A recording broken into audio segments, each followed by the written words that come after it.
नमस्कार.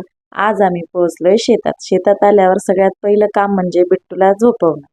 झाडाच्या मस्त गारगार सावलीत बिट्टूला झोपवलं. तिला झोपवण्याच्या आधी मलाच झोप येत होती.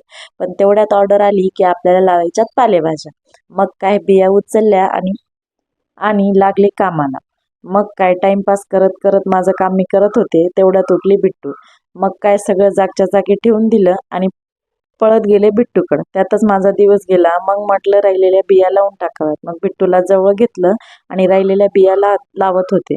अगदी 2च मिनिटाच्या आत तिनं माती गोळा केली आणि खाल्ली पण. सगळी अंगावरती पण टाकून घेतली. तुम्ही बघू शकता, तुम्हाला व्हिडिओमध्ये दिसत असेल, तिच्या तोंडाला सगळी माती लागली.